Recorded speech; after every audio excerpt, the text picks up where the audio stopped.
บายดีทุกคนมันออกไปไต่กบดีกว่าตื่นมา3 โมงมีเสียงกบแข็งสนับไป2 ขวดนะแล้วไก่สุกมันกบแข็งร้ายหลายคนก็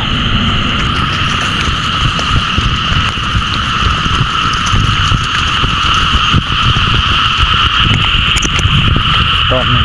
ดูหน้าไหนมันมีคนอย่างมันน่าหนอกมันตัวกบแบบนี้มีเสียงหอตัวคนผู้ชายนะคนเดียวพัดเข้าไปแต่ไม่พัดกัน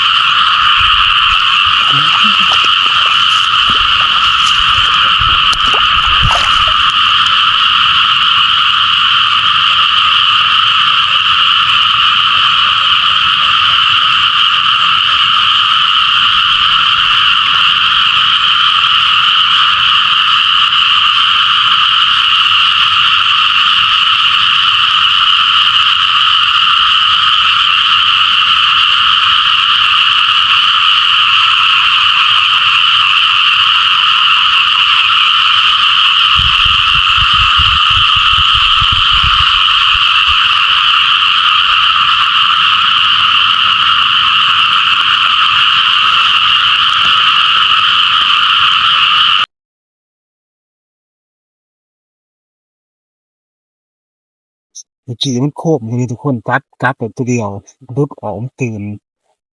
มันกัดแต่2 ตัวขึ้นต้องหักพามันหรอกมันมีเวลาหักพาทุกคน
เจอโคบเหมือนกันทุกคนโคบเหมือนกัน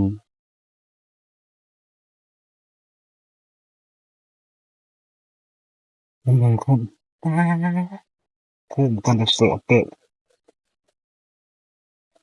นะเตะนะครับขอเวลาเขาเสียนมาได้ทุกคนมาไต่กบกับไฟเบิดไฟบริษัทกบลายโอ้ยลายเบิดเลยกบพอ10 โตโอ้ตายลายนี้ผมไปลายห้องสนานวัตถุว่ามีไฟโอ้กลับเลยทุกคนเลยไว้บ่เห็นถึงบ่เห็นตามันที่ไฟบ่ถึงโอ้แต่เสียลายทุกคนเลยแต่กบไฟเบิดถ้าจำร้ายกบขนาดนี้เสียลายนี่ไหนกบพ่อ7 โตพวก7 โตคนเนี่ยมันกำลังโค้งกันโอ้เสียลายนี่ตุกมาเนี่ยตรงนี้นะ